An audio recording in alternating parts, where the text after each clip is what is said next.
तो ज़्यादातर जो फैट्स जो है ना, तो मतलब यह है कि बैलेंस, या अभी आप तो इंग्रेडिएंट को समझे ना मेनली, फिर उसके बाद मिनरल्स होते हैं, दूसरी होती हैं विटामिन्स वगैरह, ठीक है। चले विटामिन्स थोड़ा सा डिटेल में आप, लेकिन ये 3 चीज़ों को आप अंडरस्टैंड कर लेना तो फिर आपको ज़्यादा समझ आएगी। तो ये जो है ना आपकी जब हांडी बने, कुक करें या खाएं कोई चीज़, तो ये बैलेंस करके खाएं, ये तीनों चीज़ें होनी चाहिए। और आपका पूरा एक डेली एक डाइट का प्लान होना चाहिए कि ये बैलेंस, मैंने कार्बोहाइड्रेट्स यहाँ से ले लिए हैं आज के, ठीक है, तो फ़लाँ चीज़ जो है ना मैंने यहाँ से लेनी है और यहाँ से लेनी है। तो डाइट जो भी आपका बाउल हो उसके अंदर ये तीनों चीज़ें अगर हैं ना, सो यू आर बैलेंस्ड, और उसका अच्छा सोर्स होना चाहिए। तो मतलब इन चीज़ों का आप पढ़ लेना, ये बड़ी इंपॉर्टेंट है। मैंने अभी सरसरी बात की है, इसके अंदर आप अपनी सेहत का ख्याल रख सकते हैं।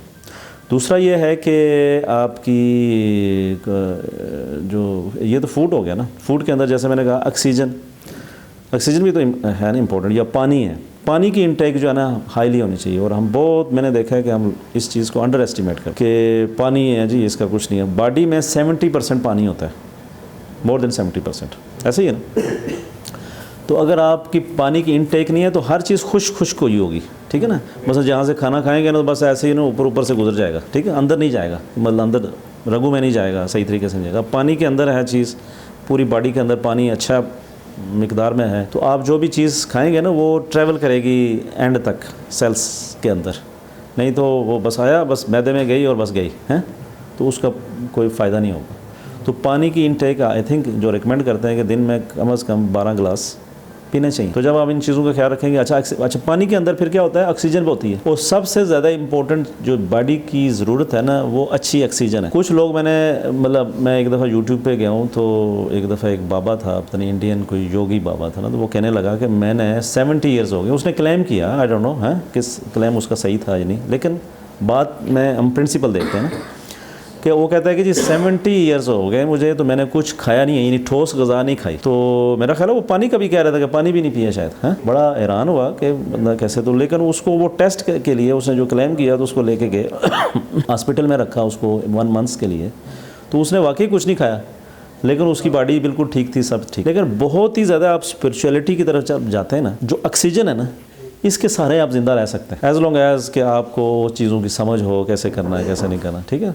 मतलब ऑक्सीजन के अंदर इतनी इंपॉर्टेंट है, आप ऑक्सीजन के ज़रिए ना सारा इनटेक कर रहे होते हैं, सारी चीज़ें इनटेक कर रहे होते हैं। तो मतलब ये है कि अगर आप ऑक्सीजन सही तरीके से इनटेक करते हैं, तो ये भी देखें ना, कई दफ़ा फियर, जैसे हम पिछले टॉपिक में हमारा फियर था, तो फियर का सबसे बड़ा नुकसान ये होता है कि आपकी ऑक्सीजन का लेवल ज़रा ना ब्रेक हो जाता है। ऐसे ना देखा आपने, देखा कि आप खौफ में हो तो आप कम सांस लेते हैं, ऐसे ना बिल्कुल अलर्ट होते हैं, और क्योंकि आवाज़ आती है सांस लेने से, वो थोड़ा सा टेंशन थोड़ी सी डाइवर्ट फील होती है, तो आप बिल्कुल ऐसे ना चुकन्ने, ऐसे अंदर से ना पूरा सिस्टम हुआ हो, तो आपका सांस सबसे रोकी होती है। तो अगर आपका सांस लेने का तरीका आपको सही समझ में आ जाए कि मतलब पूरी डीप सांस लेनी है ना, मतलब जब आप नॉर्मल भी हैं, आपको फियर नहीं है, बॉडी सही है, पैन नहीं कर रही, तो सबसे फ़ायदा आपको ये होगा कि आपकी ऑक्सीजन सारी अंदर सही तरीके से जाएगी और पूरे सेल में जाएगी। जैसे मैंने ग़िज़ा की बात की कि हर सेल में पहुंचनी चाहिए, तो इसी तरह वो ऑक्सीजन भी जब हम गैर फितरी तरीके से या सही तरीके से ऑक्सीजन इनटेक नहीं कर रहे होते, तो वो बस ऐसे ऊपर ऊपरी सतह से होके आ जाती है वापस। हालांकि उसको बिल्कुल खून के अंदर शामिल होना चाहिए और पूरी हर जगह जाना चाहिए। तो ये चीज़ें बड़ी इंटरलिंक हैं। अब अगर इसको मैं साथ जो हमारी एक्सरसाइज है, ठीक है, जिसमें एग्जर्शन या कोई एनर्जी को ज़ाया करना है जहाँ पे ना, उसके साथ अगर लिंक करूँ तो यानी कि जितना आप एक्टिव होंगे इतनी आपकी बॉडी एक्टिव होगी और इतनी ज़्यादा ऑक्सीजन की डिमांड करेगी और इतनी ज़्यादा ऑक्सीजन आपकी बॉडी में जाएगी, सही जगह पे पहुँचेगी। जितना आप एक्टिव नहीं होंगे, आपकी ऑक्सीजन बस ऐसे क्योंकि सोचेगी इसको ज़रूरत ही नहीं है, तो ऐसे ऊपर से ना बस गुजर जाएगी, वो नहीं जाएगी। इसका मतलब आपने डिमांड क्रिएट करनी है नेचर से, जिस तरह अल्लाह ने पैदा किया हुआ है एक्टिविटी से, वो फिर आपको वो चीज़ वाफर मिकदार में मैसर आ जाएगी। यानी कि डिमांड से मुराद है कि आप एक्टिविटी करेंगे, एक्टिविटी से मुराद है आप सुस्त नहीं पड़ना, आपने मेहनत करनी है, हार्ड वर्क करना है सही है। तो सारी चीज़ें रिलेट होती हैं, तो आपकी सेहत के साथ उसका तल्लक है। तो ये तो हो गया फूड रिलेटेड ये। लेकिन दूसरी जो हमने एक्सर्शन की बात की, एक्सरसाइज की बात की, तो देखें अगेन मैं यही कहता हूँ कि जिस दौर से हम गुजर रहे हैं उसमें फ़ोन आ गया है, हम फ़ोन देखते हैं बहुत ज़्यादा, और एक्टिविटी हम समझते हैं इधर उधर ऐसे कर लिया, बस एक्टिविटी होगी, बात किसी से हो गई, खाने का भी ऑर्डर जो है ना हमने फ़ोन पे ही कर लिया। तो जो नेचुरल वे है ना एक्टिविटी का, जो नेचुरल है, जिसमें मतलब कोई खेल कूद भी नहीं है, ना जिम जाना है, वो ये था कि आपकी जो ज़रूरत है ना, फिज़िकल नीड, क्योंकि उसके ऊपर ज़्यादा जाता है बंदा, उसको ज़्यादा समझ में आती है कि यार मुझे भूख लगी है, मुझे खाना खाना है, मुझे पानी पीना है, ठीक है। तो ये मेरे ख्याल है जो नेचर थी ना हमारी, अल्लाह ने जो बनाई हुई थी, वो उस जो बुनियादी हमारी फ़िज़िकल नीड के साथ जिसका तल्लक था ना, उसके साथ बाकी चीज़ें भी जोड़ी हुई, सही है। मसलन फॉर एग्जांपल आपको भूख लगी है, तो आप बगैर कहे, बगैर समझे, बगैर अंडरस्टैंड किए हुए आप फूड की तरफ जाएंगे। तो जो हमारा नेचुरल तरीका था वो कहीं खेतों में, कहीं जगहों पे होती थी फूड, तो या शिकार करते थे, जब एग्रीकल्चर भी समझना जिनको समझ में नहीं थी तो ऐसे शिकार करते थे, तो वो चले जाते थे जंगल में। आप जंगल में गए, शिकार करने की कोशिश की, तो वो सारी एक्टिविटी हो रही है ना, कभी पहाड़ों पे चढ़ रहे हैं, कभी आप जनाब देख रहे हैं राइट हो रहे हैं, कभी लेफ़्ट हो रहे हैं, तो एक्टिविटी हो रही है, सही है, फिज़िकल एक्टिविटी हो रही है। मतलब किसके बहाने से हो रही है? जो आपकी फूड की या फिज़िकल नीड है आपकी ना, प्यास लगी हुई है, आप पानी पीने के लिए कहीं ना कहीं कहाँ तलाश करेंगे, घर में लेके आएंगे, तो आप जाएंगे और एक्टिविटी करेंगे, हो जाएगी आपने फ़िज़िकल एक्टिविटी। इसी तरह आप अभी तो टॉयलेट्स हैं हमारे, तो अब हमने हर रूम्स के अंदर टॉयलेट्स बना दिए हैं सही है ना, ताकि उठना ही ना पड़े, बस उधर ही हो। कहीं मैं ऐसे होटल्स में जाके देखें तो होटल्स के अंदर है बस टॉयलेट है, ऐसे होटल है मतलब बिल्कुल आमने सामने है कि आप जो है ना बिल्कुल रिलैक्स आप हो जाएं। जी रिलैक्स क्यों, हार्ड वर्क नहीं करेंगे तो फिर क्या होगा। तो फिर उस वक्त क्या होता था कि लोग सुबह सुबह उठते थे अंधेरे में, तो आपको ऑक्सीजन भी बड़ी फ्रेश मिलती थी और किसी बहाने से आप बाहर जाते थे, ठीक है, टॉयलेट के लिए। तो मतलब ये है कि ये जुड़ी हुई थी उसके साथ ना, आपके फूड के साथ। इसी तरह आपके रिलेशनशिप चले, वो जो हमने टॉपिक डिस्कस किया, अभी इसमें ज़्यादा डिटेल में नहीं जा रहे, लेकिन जब रिलेशनशिप भी आपकी एक ज़रूरत है कि आप किसी से, इंसान जो है ना एक दूसरे से मिलता है, आपने अल्लाह ताला ने आपको लेकिन बच्चे दिए, फिर माँ बाप दिए, फिर रिश्तेदार पड़ोसी दिए, तो ये इंसान की ज़रूरत है ना सारी, उन्होंने बना के भेजा हुआ है इस तरीके से ना, तो वो हम ज़रूरत पूरी करते हैं। तो आप जब किसी से मिलने के लिए जाते थे तो आप चल के जाते थे, अब तो गाड़ी हम बिल्कुल गैरेज में गाड़ी खड़ी करते हैं, और चलें गाड़ी में चल के जाना, फिर भी हम समझते हैं कि कोई बंदा चल के गाड़ी पे किसी से मिलने के लिए गया है।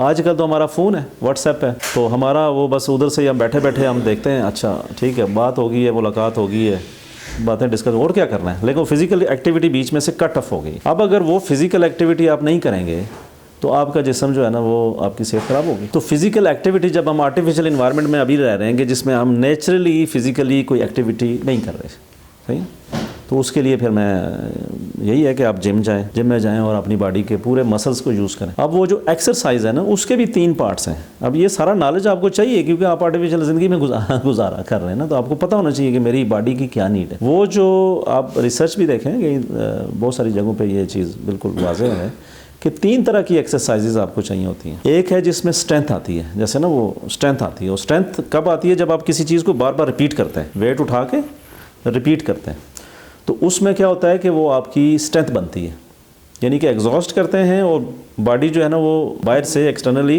वो मज़ीद वो चीज़ें लेती है, ठीक है, खाना लेती है, भूख लगती है, पानी प्यास लगती है, और प्यास मिलती है, और इसके बाद आपको कोई अगर ऑक्सीजन की ज़रूरत है जैसे, तो आप देखा ना कि सांस चढ़ता है और आपकी ऑक्सीजन कितनी अंदर वाफर मिकदार में आप लेके आते हैं। तो इसका मतलब है जब आप एग्जॉस्ट कर रहे होते हैं, आप हार्ड वर्क कर रहे होते हैं, तो वो जो है ना वो आपके पास आती है, ठीक है, जो नेचुरल स्ट्रेंथ है, तो उससे आपकी मसल बनते हैं, आपकी एनर्जी स्टोर होती है, और दैट वुड बी गुड। और दूसरी है कि फ्लेक्सिबिलिटी होनी चाहिए बॉडी के अंदर, यानी कि जैसे हमने कहा ना कि खुराक खाएं तो मतलब जिसमें फ़ैट्स होते हैं तो उसमें वो लुब्रिकेशन है थोड़ी सी, लेकिन जो एक्सरसाइज है उसके साथ क्या है कि आप ऐसी एक्सरसाइजें करें जो फ्लेक्सिबल करने के लिए। तो फ्लेक्सिबल जो एक्सरसाइजें हैं वो समझ लें कि ऐसी हैं कि जिसमें रिपीटेशन तो इतना नहीं है, लेकिन एक पोस्चर में आपने स्टैंड होना है थोड़ी देर, जिस तरह योगा है। योगा जब एक्सरसाइज है ना, वो योगा की सिंपल वो फ्लेक्सिबिलिटी ज़्यादा है, स्ट्रेंथ भी आती है, लेकिन मेनली जो है ना वो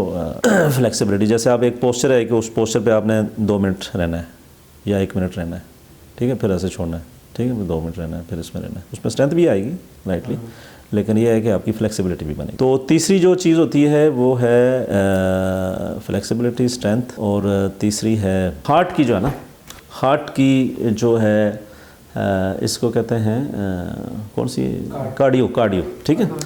कार्डियो से मुराद ये होता है कि आपने, ये टांगों से होती है कार्डियो बेसिकली ना, कि आप जितना दौड़ते हैं ना या वॉक करते हैं तो इतना ही वो बॉडी जो है वो हार्ट बीट ज़्यादा तेज़ होती है। आपने देखा होगा जब आप दौड़ते हैं तो हार्ट बीट तेज़ होती है, तो आपको सांस चढ़ती है। तो वो सांस जो चढ़ना होता है वो बेसिकली आपका डिमांड कर रही होती है अंदर ऑक्सीजन, और साथ वो ब्लड सर्कुलेशन तेज़ हो रही होती है। ठीक है, तो वो ब्लड सर्कुलेशन जब तेज़ हो रही होती है तो हार्ट जो है ना वो पंप कर रहा होता है ज़्यादा, तो उसको पंपिंग चाहिए। ठीक है ना, अब आप बैठे रहते हैं तो पंपिंग नहीं हो रही होती ना।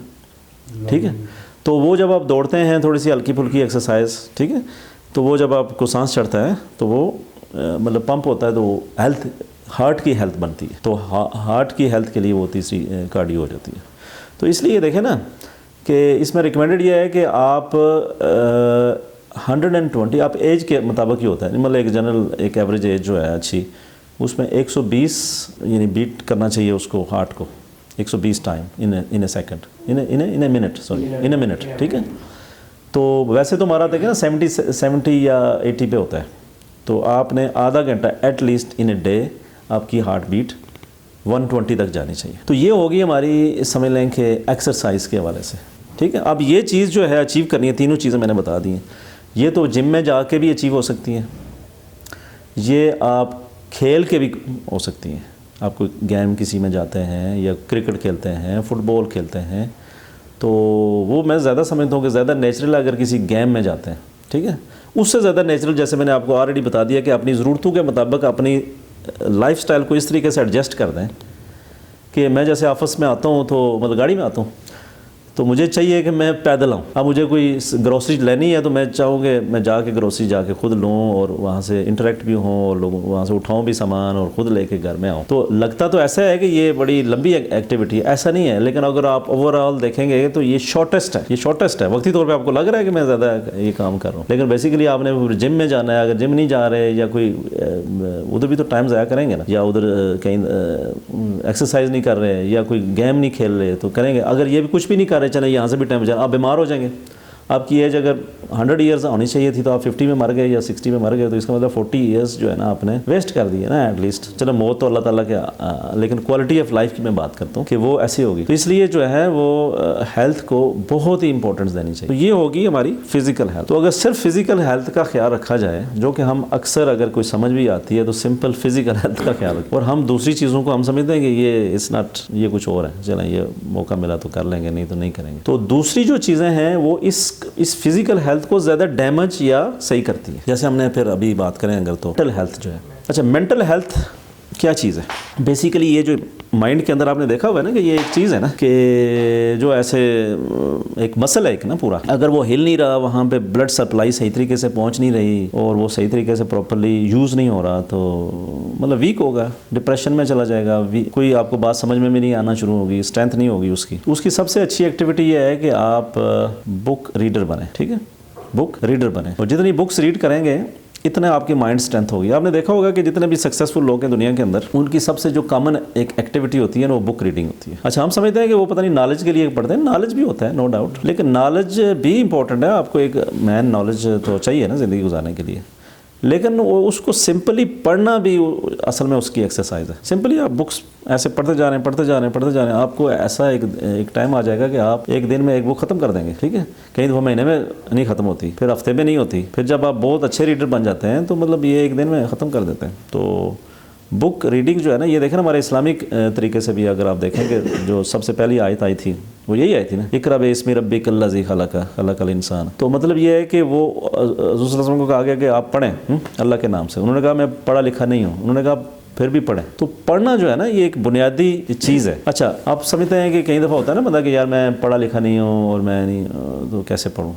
तो देयर आर मैनी अल्टरनेटिव जो मोर नेचुरल हैं, और भी वो है गौर फिक्र करना। आप बाहर जाते हैं, आप सितारों की तरफ देखें, ठीक है, बातें तो सुन सकते हैं ना, किसी से स्टोरी सुने, किसी की बात सुने, तो ये बेसिकली माइंड एक्टिविटी है कि जब आप किसी को कोई स्टोरी सुनाता है तो आप होता है ना माइंड थोड़ा सा वो इन्वॉल्व होता है, सोचता है कुछ, इधर ये कैसे हुआ, वो कैसे हुआ। बच्चे को भी आप देखेंगे स्टोरी उसको सुनाए ना तो स्टोरी बड़ा लाइक करता है बच्चा, तो आप एज ए पेरेंट्स बच्चों को सुनाते हैं। इसी तरह आप किसी से भी सुने, किसी की लाइफ के बारे में देखें कि हाँ यार